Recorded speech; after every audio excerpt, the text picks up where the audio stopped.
If you enjoy listening to inspirational stories from people just like us, facing the fear and doing it anyway, then you're in the right place. My name is Claire Hill, and this is the No Rest for the Vivid podcast.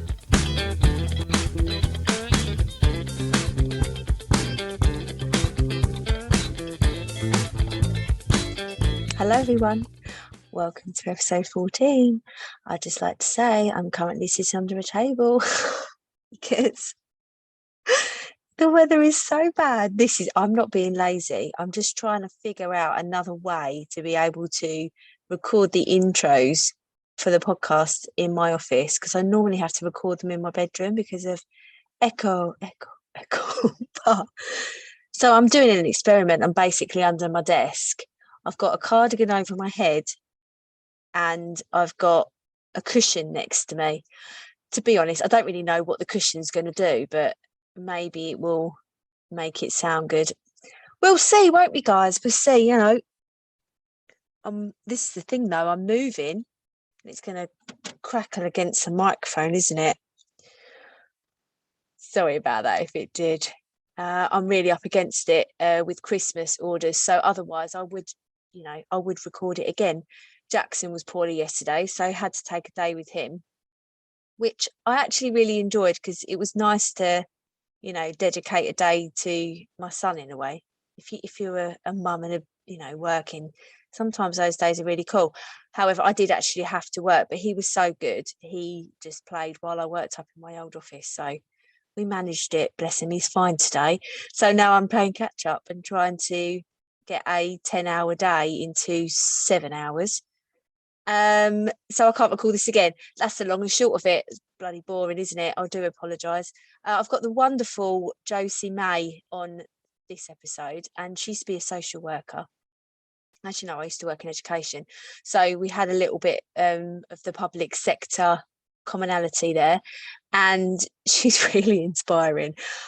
I'm going to apologise to you, Josie, as well, when you listen to this episode, and to all of you, how much I gush about Josie, because I first was introduced to her by Emma Isaacs over on the Creative Ways podcast, which is I'm a huge fan of Emma and her podcast. As you know, she's been on this one and I've been on hers, and I found Josie and I watched Josie, and I am manifesting. I did say to Josie, I am manifesting the big bucks to get to work with you, because she really is. Just everything she says is just gold, and the way she articulates through this podcast is amazing. So I really hope you enjoy it.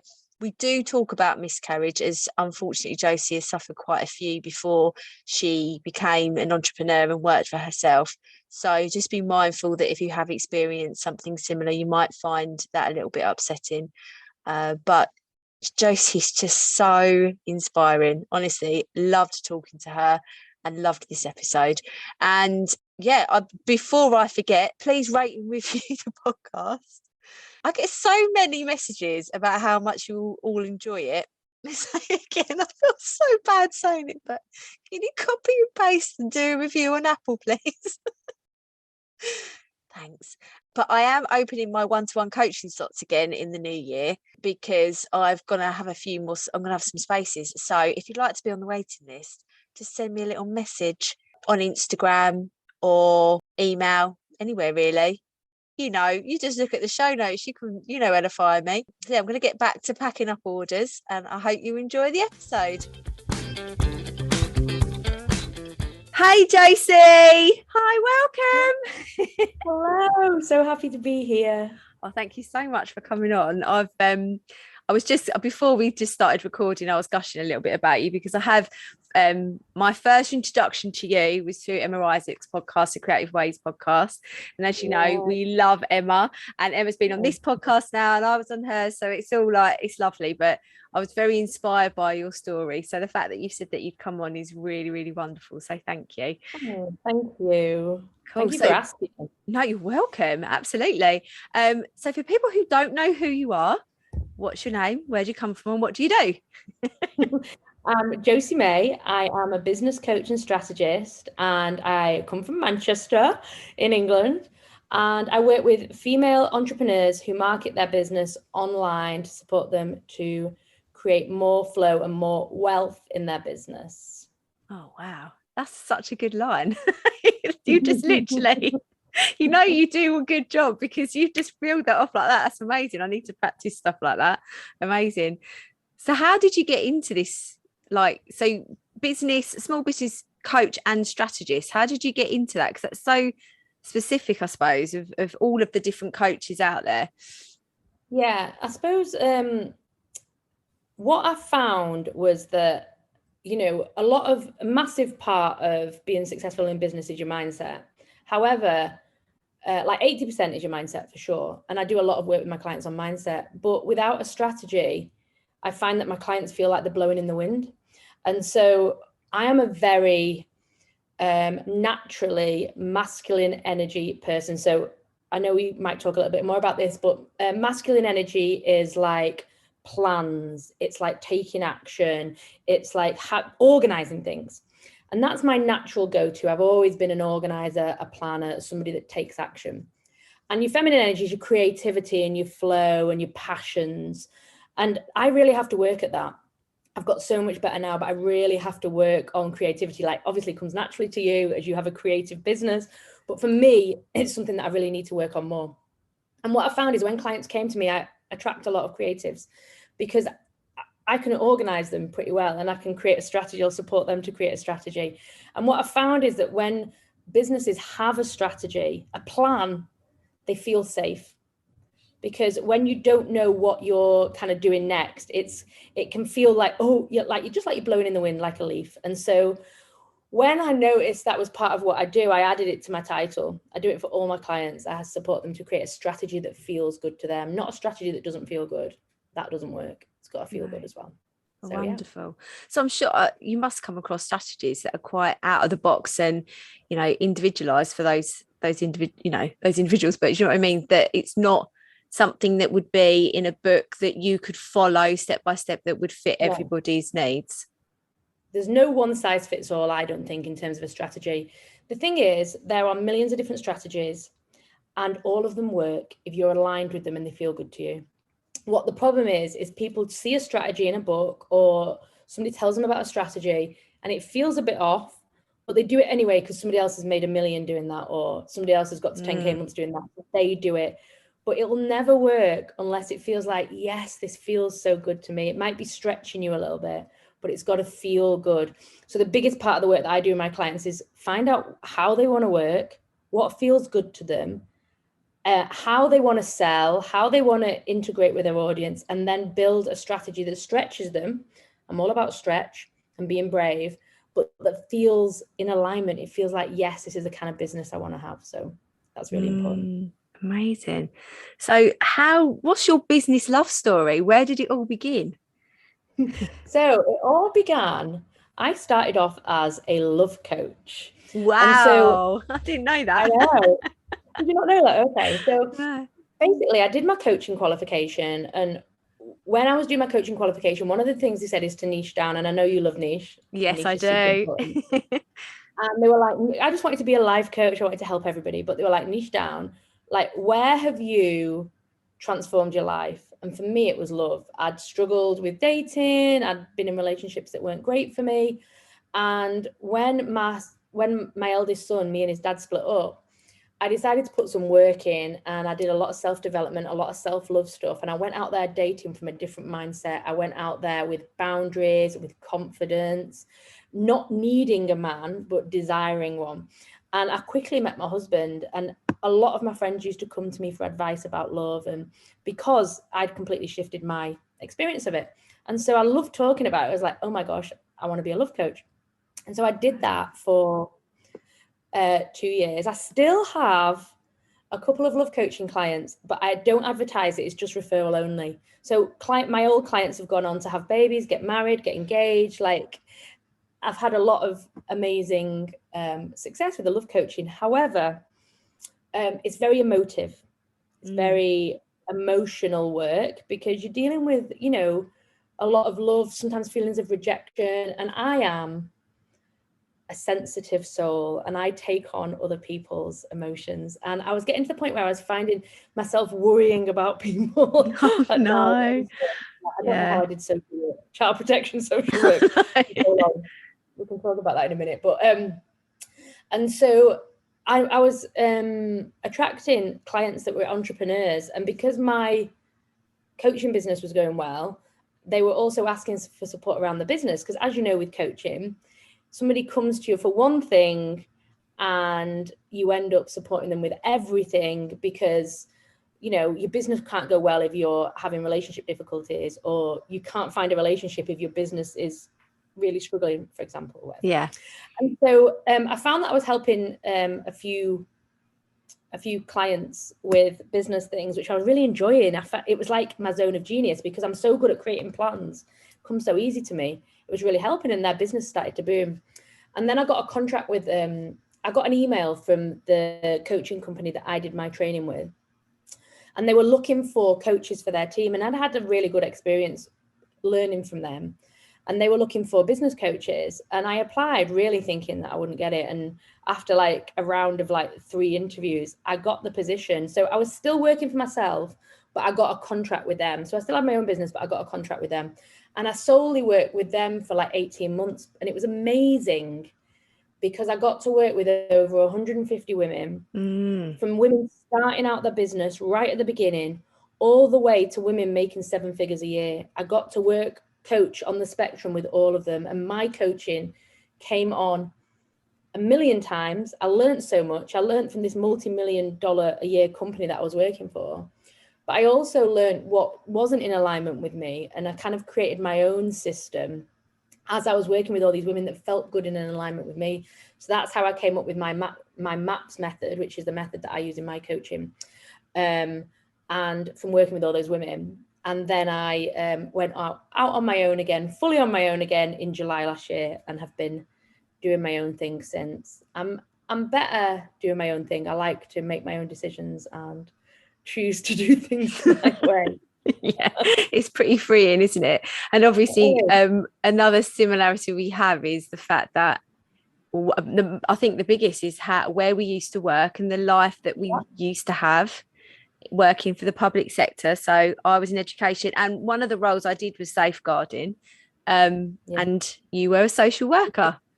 I was, yeah. So I was in child protection social work when I left. So I'd started out in youth offending, done leaving care, worked in different departments, and ended up in child protection social work. And I was a service manager. I'd worked my way up to a high position. I've always been ambitious. I've always worked hard, and I've always cared. You don't go into social work unless you want to make a difference in the world. And it's the same with education. Like, we do it because we want to make a difference. And also because I was taught to get a job that was, my mum's in education. I was taught to get a job almost for life, where you're set up, you've got security. But it's an illusion, because, every promotion that I got, I probably got like a $2,000 pay rise or something, and probably did an extra 10 hours a week. And so my hourly rate would go down. Yeah. And by the time, I left social work, it was like 4 years ago now. I was a service manager. I was earning like 45,000 a year, and I was working 60 hours a week, and I was exhausted. And it's an important role, but I don't think that our bodies, I don't think our energy systems are made to take on so much trauma. Because when you hear about stories, you're working with a family, you take on part of that trauma. And when you're holding it all within your body, I just don't think we're made for that. It messes with your insides. And as I particularly know that because I got married in 2015, and we started trying for a baby straight away. And in 2 years, I had 4 miscarriages, back to back. Oh, that's terrible. And when I look back, I have so much compassion for that version of me, and no wonder my body at that point couldn't hold on to a baby. My stress levels were too high. I was my nervous system must have been so just to keep going, like miscarry, keep going in work the next day. And we went for tests because I was assuming it was my age at the time. I was 35 to 37 when this happened. And then I was thinking, is it my age? Which is ridiculous, but that's what I thought. And we went for tests, and the consultant said, there's absolutely no reason why you can't conceive another child, or you can't go on to give birth to another child. And my husband said, could it be stress related? And she said, never underestimate the impact of stress on your body. And at that point, I'd already started my coaching business. I was doing it on the side. And my husband said, leave your job. Just leave your job. And it was like almost like, which is crazy because I'm such an independent woman. It was almost like I had permission. Someone had given me permission. And so I handed my notice in. I had 3 months notice. And I left my job on the Friday. And on the Monday, I found out I was pregnant. And my son, Wilf, is now 3.5. Oh, it's giving me all goose pimples. Oh, God. So, I probably wouldn't have left my job if that or something as powerful as that hadn't happened to me, because I needed to get away. And this was like proof to me, like, you have to get away. And I think, sometimes in life, terrible things happen. And I really do believe that everything's happening for us, not to us. And it can be difficult to see sometimes, but I see now that those miscarriages were needed for me to take action. Otherwise, I'd still be in social work. I'd still be there because I needed security. It was like I needed security, but by having the miscarriages, the security was being taken away from me.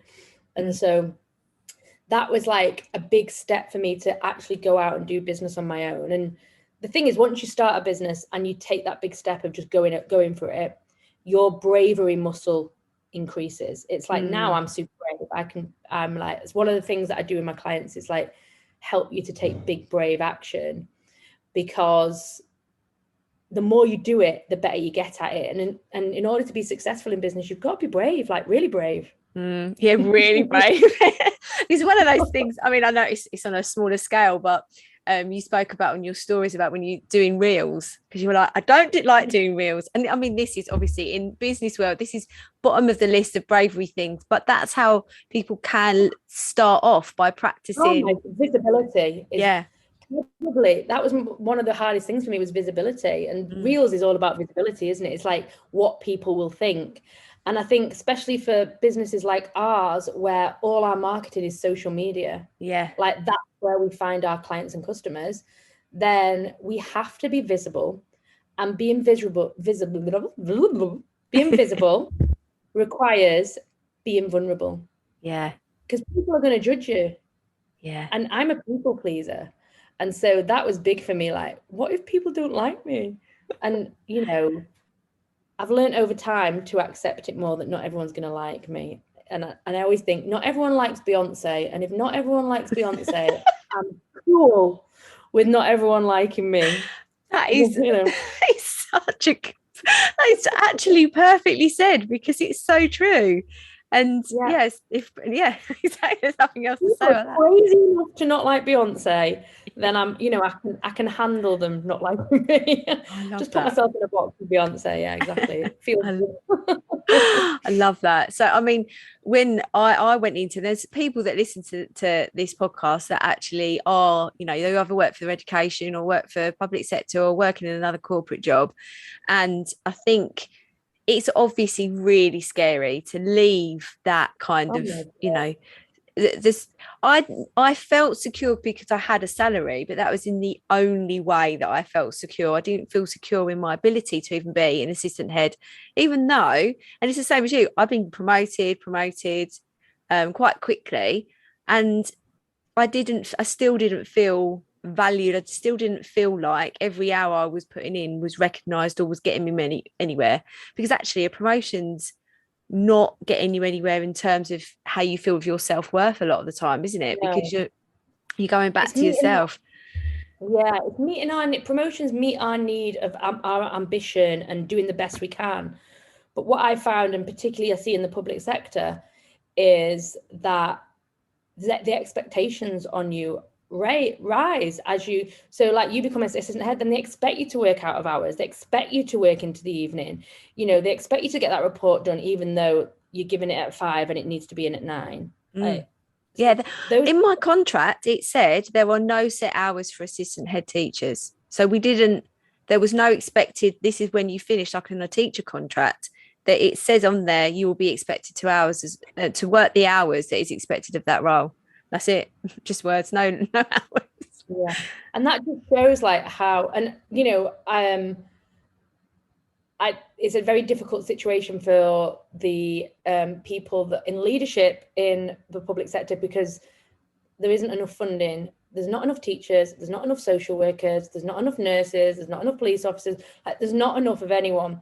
And so it's very difficult for leadership, and we know, being in leadership there, to how to manage that. However, more and more people are going to be leaving, because the lifestyle I have now as an entrepreneur, the money I make now as an entrepreneur, is just so much better than it was when I was in a leadership position working really hard. And I worked hard, you know, like I gave because I cared, and I know you will have, and most people do in that situation. And so the thing is, more and more people are going to leave because there's more and more opportunities to do things for yourself now. Like, the internet has opened up magic for us. In the past, it was difficult to start a business. Maybe you had to buy a shop or have a really big investment to start off with. Whereas now you can start a business with quite a small investment, really, as opposed to 30 years ago. And so we're in a very privileged time where the world is our oyster and we can make money doing what makes us feel good. Yes. Isn't that amazing? Yes, indeed. It really is. So moving from social work to love. So you went from social work straight into love coaching then? Was that how you did it? Yeah. So basically, I did a coaching qualification whilst I started this coaching qualification, this coaching training. It was like coaching and business training. And I started that in the January and I left my job in the September. And so I'd started coaching from about the April time. So I started selling coaching packages from about the April time. I think it was a slow start, but I chose love coaching because it was what I knew at that point. And, you know, I still love it. I still enjoy supporting women to find their soulmate. And how did you when did you sit, like, because obviously being in education and social work, being aware of these other careers of coaching, like, it's not really, no one really talks about. So how did you sort of fall into choosing that training? This is a good story. So for years, I have always been into personal development. My mum has always been into personal development. She's a lecturer at a university. She's a nurse by trade. And so very public sector, but she's always been into reading and personal development. And so I grew up in that environment. And I also always had this desire to have my own business. And I used to write lists of what business I could have, cafe, you know, like, I would have lists and lists and lists. And I used to go to yoga, and one of the yoga instructors there was also a life coach. And she'd said at one of the end of the lessons, if you're interested in life coaching, follow me on Instagram. And so I followed her on Instagram, and at the time, this was about 5 years ago, she was £40 an hour for coaching. And I was like, what? This same woman now charges 10,000 for 6 months. So it just shows you she's amazing. Like, £40 an hour was incredible. And so I started having her for life coaching, and I was telling her, look, I want to start a business, but I'm really not sure what it is. So I knew about coaching because she was a life coach, but I really thought life coaching wasn't for me because they got paid £40 an hour. And I thought the amount of time they actually do coaching, that wouldn't add up enough to cover my bills as they are now. Because you don't do 40 hours a week coaching. Most people say do 10 hours a week coaching. And so that would have been £400. That would have been £1,600 a month. That wasn't enough to cover my bills. I did all this maths. This is my very masculine energy head, you know, like working out. And anyway, I'm very spiritual. I believe in the law of attraction, that, you know, we can attract what we think about and what we believe and what we desire. And so basically I said to my coach, I'm no longer, it's been about a year of me trying to think about what business I could do. And I said to my coach, I am not going to, I'm unavailable to wait any longer. And so I'm asking the universe what my business is going to be. And so on the Friday, I was going to a law of attraction weekend. My friend was putting on this law of attraction stay over weekend. And so my other friend was coming up from London, Essex, should I say, not London. She's coming up from Essex. And we met at the train station. I said, I've told the universe. I said to the universe, you've got a week. So I sat in my room and I said, universe, you have got a week to let me know for sure what my business is going to be. 1 week, it was a Friday, 1 week, you have until next Friday, and I am going to know. And I trust you that I'll know. And that was the end of it.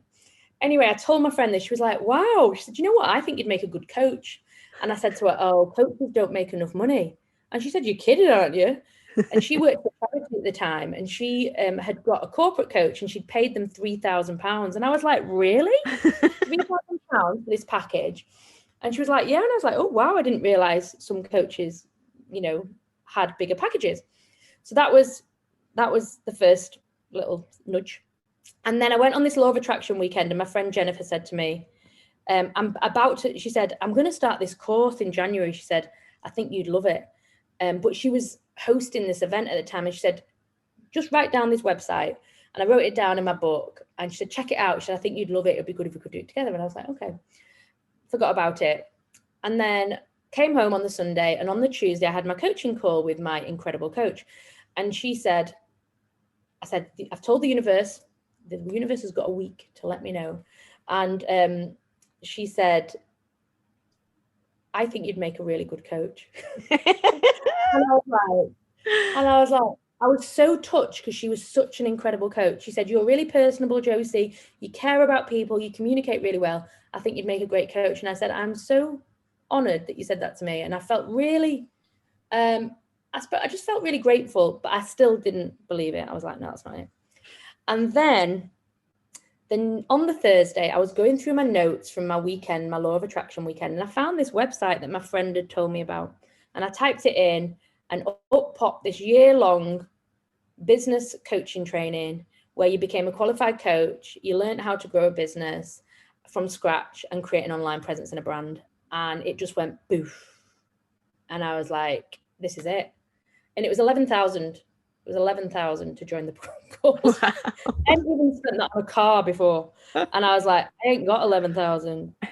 And it was 2,000 deposit and then like 1,000 a month or something. You could do it in this way. No, 2,000 deposit and then, yeah, something like 900 a month or something. And I was like, what am I going to do? How am I going to pay for it? I knew it. By this point, I was like, I'm doing it. How am I going to pay for it? And then my ex got in touch with me and he said, he paid me maintenance every month. And he said, I've just had some cash back from my tax. He said, so I'm just going to pay you a lump sum for maintenance for a lump sum. And he said, I'll pay you 2,000. He dropped the 2,000 in my account that day. And I signed up for this course. Whoa. And I didn't tell my husband. He didn't speak to me for about 3 days because he was like, you've just made a massive 11 grand investment without telling me you're going to do it. Yeah, that's how I started coaching. So it wasn't even kind of on my radar until it was. And how now did I can't do anything else. Like 11, how did you feel before making that investment? How did you feel from before, like shitting your pants maybe, to actually doing it? Do you know what? It just felt, I was terrified. I hadn't even, like, my car was probably like 4 grand. The only thing I'd had that I spent that much money on was a house. Like now I'm so much better at investing because I've built that investing muscle and I know that returns on investment is worth it. But at the time I was terrified, but it felt so right because I'd asked for a sign and it was there and it was there and it was there and it was there. And I was like, I have to do this. And I was terrified. And I put it on a credit card. Like I put the 2 grand down and then the payments going forward for at least 6 months of it, I put on a credit card. And so it was debt, I built a business, but I also knew that you can't build a business with nothing, without investing anything. You can't. Like everyone has to invest something, be it materials, coaching, a website. You have to invest. And that 11,000 that I spent has come back to me over and over and over and over and over and over and over and over and over again. So I was terrified, but I also was willing to risk it for a biscuit. Amazing. And I think there's something about working in the public sector where you obviously you're not as valued as you potentially be. How did you move into understanding your transformative value to your clients and then charging your worth of that? Because that is something that is not ever, you just don't have any value. You don't feel that value, do you, working in most jobs? But yeah, understanding that value. It's so hard. And it's the biggest thing that I see for my clients now is charging their worth. And it's particularly difficult for women because we're always taught to like grow up to be like the good girl and, you know, please people. And when I first started my coaching business, part of my coaching qualification, I had to record 100 hours of coaching and 40 of those had to be paid. And they had to be a minimum of £50 each. And so basically I started off charging £50 an hour, which felt like a lot to me at the time, a lot. But I had to, in order to pass my qualification, I had to do it. And so like, again, it's that action taker in me was like, I am not paying 11 grand for a course and not qualifying. A lot of the people that did that course didn't qualify because they didn't get that paid, those paid hours. And I was like, I'm not doing that. So I kind of straight away got out there and was starting to kind of sell, but it felt scary. But the great thing was part of the course I was doing was working on worth and mindset. And, you know, the truth is people value things more when they pay for it. If it comes free or it comes cheap, we value it less. When we have to like pay for something and maybe it's a bit of a stretch for us, we value it more. Think of the things in your life that you've bought maybe that have been a stretch for you. We value them more because we had to work for them. Whereas, you know, free things or things that are cheap, often we don't value as much. So you're actually doing your client, if you're in coaching, you're actually doing your client a service by charging your worth or by being a stretch for them, because they show up. People that pay high amounts for coaching show up on the calls, they do the homework, one thing that's somebody said to me, in fact, it was Gina DeVee, who I'd done my training with, said the transformation is in the transaction.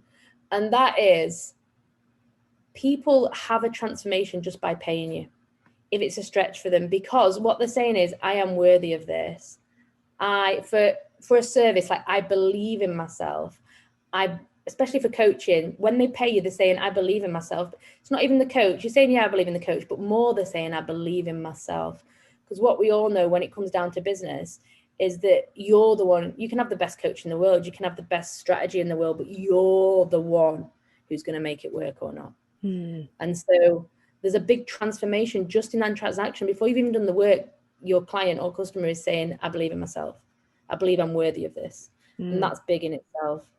And that is also very linked to money mindset. And you've got your Money Mavens podcast with Charlotte, which is fantastic.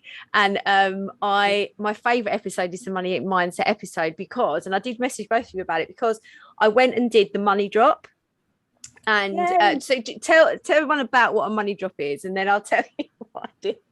So a money drop is basically taking a note of some sort. So in the UK, like £5 or £10, or if you're in Europe, euros or dollars or whatever, wherever you are, taking a note and basically dropping it somewhere and leaving it to just trusting that God, the universe, source, whatever, nature will take it to the right place.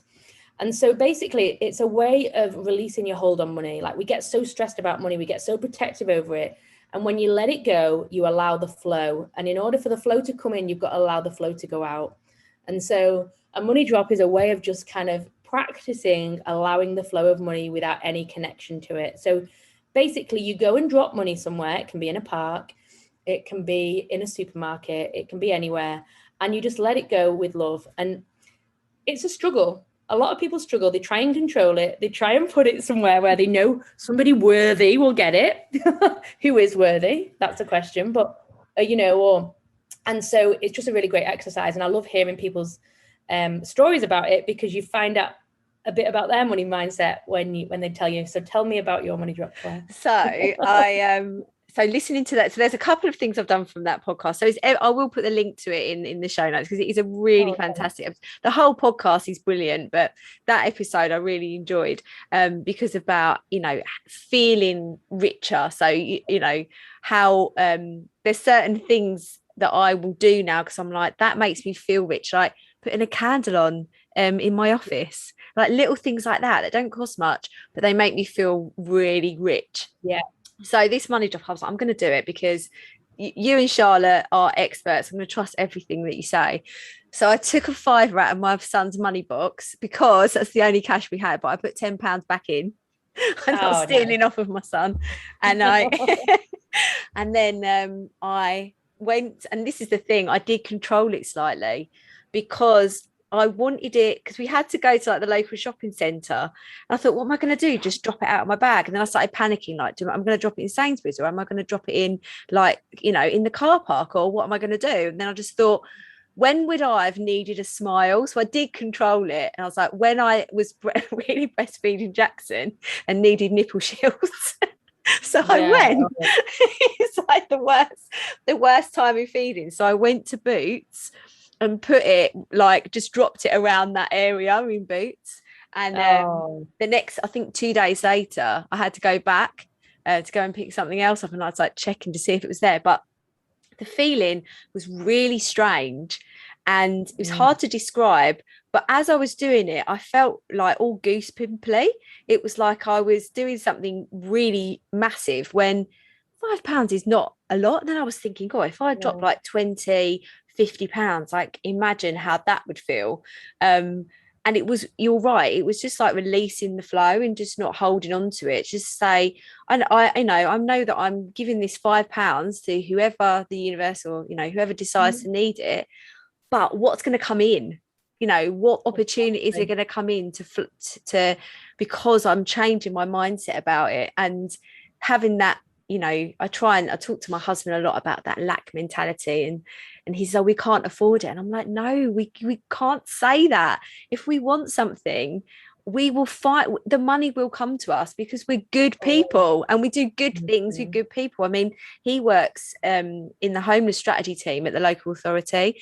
So for him, it's all about lack. When you're working with homeless people, the comparison of what we've got, but I'm like, but look at our lives, look how rich we are right now.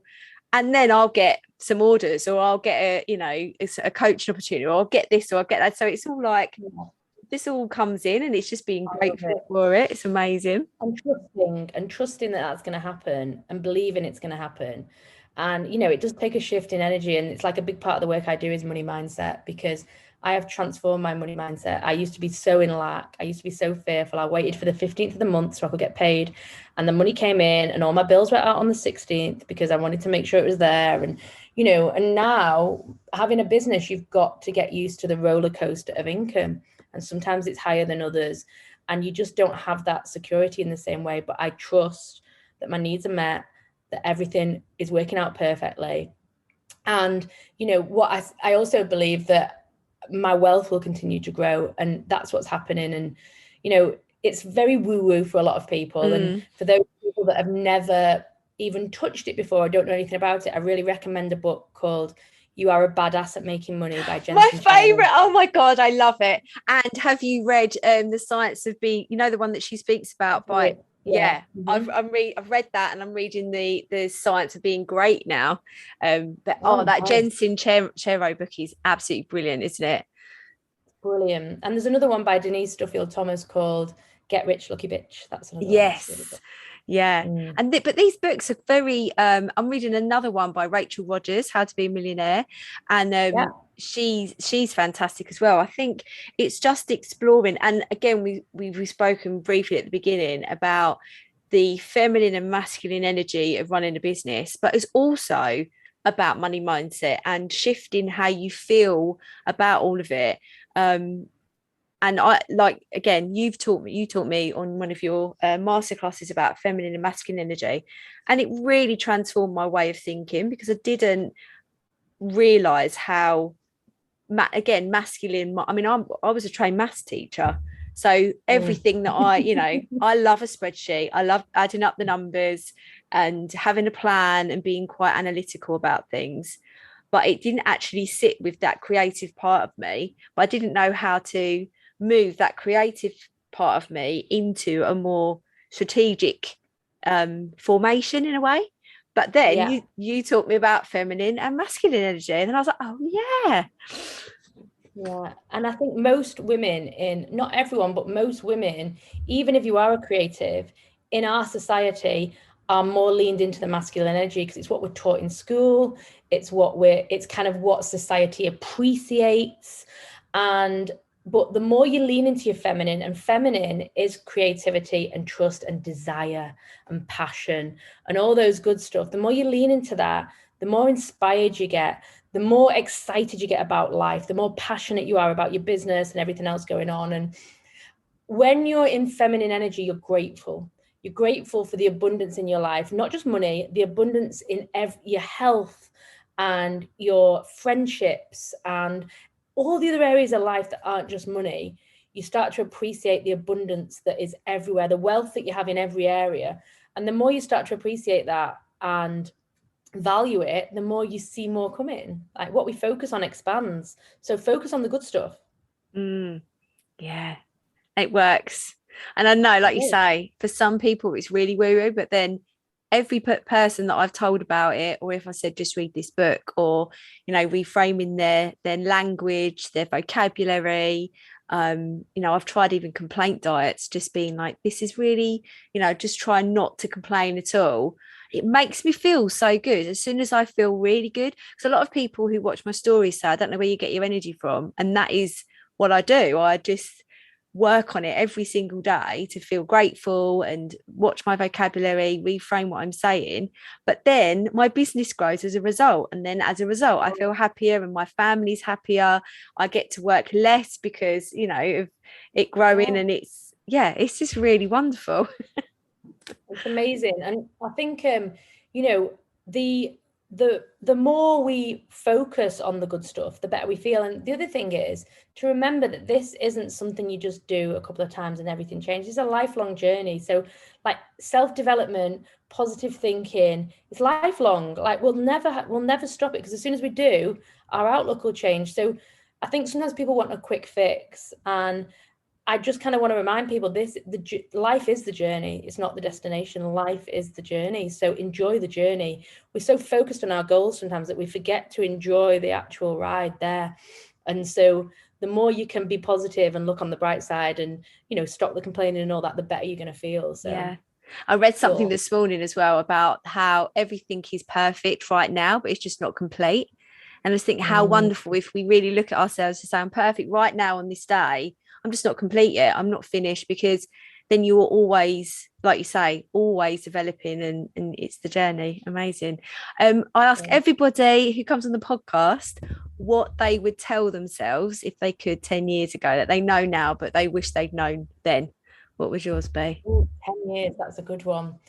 That everything is working out perfectly. Everything's working out perfectly. You're exactly where you're meant to be, and life is fabulous. Oh, that's good. Yeah.